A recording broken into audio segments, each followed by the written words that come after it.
Well, welcome to the periodic table of history once again.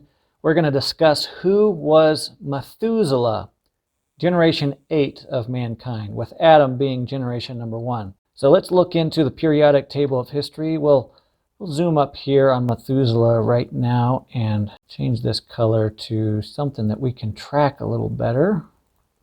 There, we'll make him yellow. Now when we zoom out, we can actually see where we're going to approach.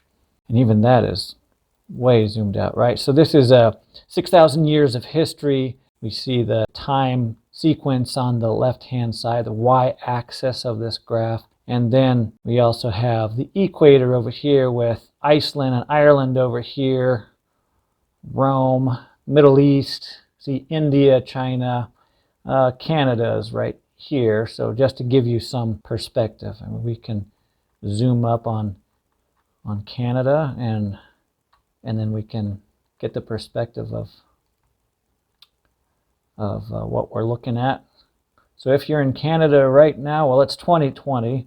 We need to give the periodic table of history an update with the very recent people that are the rulers of nations. This was updated as of 2012. Anyhow, we get back to our task at hand. Let's look at Methuselah. Now, the Hebrew genealogy is in Genesis chapter 5, and verse 21 states, "And Enoch lived 65 years and begat Methuselah." Now, even though Methuselah has celebrity status because he's the oldest person in the Bible, he still doesn't have a lot of stardom in the Bible, because we only see his name mentioned in 1 Chronicles and Luke, and those are the same places everybody else is mentioned. 1 Chronicles because of the Jewish idea of keeping records, and then Dr. Luke in Luke chapter 3:37. Now we see some different spellings, and so in Luke 3:37 we do see Methuselah that's spelled Methuselah. It is spelled in Luke as Mathusala. So if you're doing a word search or trying to find the name, you just have to understand that there's slight differences in the vowels there and the H on the end, and that'll help you find that. So we can see that Enoch is father of Methuselah, and then Methuselah had a son named Lamech.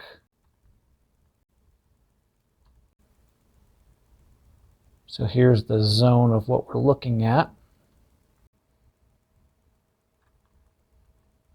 Now we can read from the book of Jasher in chapter 4. It states, "And when Enoch had ascended into heaven, all the kings of the earth rose and took Methuselah his son and anointed him. And when Enoch had ascended into heaven, all the kings of the earth rose and took Methuselah his son and anointed him, and they caused him to reign over them in the place of his father. And Methuselah acted uprightly in the sight of God, as his father Enoch had taught him. And he likewise, during the whole of his life, taught the sons of men wisdom, knowledge, and the fear of God. And he did not turn from the good way either to the right or to the left. But in the latter days of Methuselah, the sons of men turned from the Lord. They corrupted the earth, they robbed and plundered each other, and they rebelled against God. And they transgressed, and they corrupted their ways, and would not hearken to the voice of Methuselah, but rebelled against him." Methuselah died 1656 years after the creation of Adam of the biblical time scale. This corresponds to the same year as the flood. Now the book of Enoch and the book of Jubilees gives some characterization of Methuselah as a righteous proponent that followed after God's ways. But remember, the book of Jasher, book of Enoch, and the book of Jubilees were not canonized into the Bible. Let's zoom out and take a look at the Sumerian record.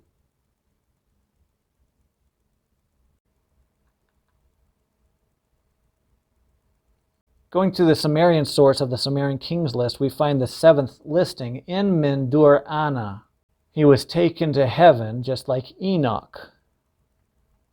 So then the 8th listing on the tablet is Ubaratutu. So Ubaratutu is thought to be the same as Methuselah, as he was the last king listed in the Sumerian kings list before the flood. And if we go down along the line of Methuselah, he was actually alive all the way up until the flood. He could have died just before the flood, or he could have died of the flood. So Methuselah is here and Lamech is here, and we see Methuselah even living longer than his son Lamech. It's probably why Lamech is not listed in the Sumerian kings list. So history starts to get exciting around this point, because now we have contacts that are contemporaries with Noah, and Noah is the survivor of the flood. So we're starting to get into post-flood history. And the reason that's exciting is because we can see all the geological evidence for a great flood, and then we start to see the books and literature and things popping up right there after the flood. And that would be due to the still long lifespans of Noah, Shem, Ham, and Japheth, and also that all the geography of pre-flood would be scrambled and we would be unable to recognize it. Whereas post-flood, when we're talking about the Tigris and Euphrates, we actually know where that is. So we're starting to get into more exciting times with the chronology of the Bible. And though the scope of what we're talking about is here, the flood goes down to about the bottom of that circle, and then we start getting into modern history due to Abraham living about right here. And then we connect the history to the Temple of Solomon right about here. And it just gets exciting to see how the people groups start spreading out all over the earth. Well, I really hope that helps you understand the scope of history. And I hope that allows you to link ancient history and modern history together in a logical sequence.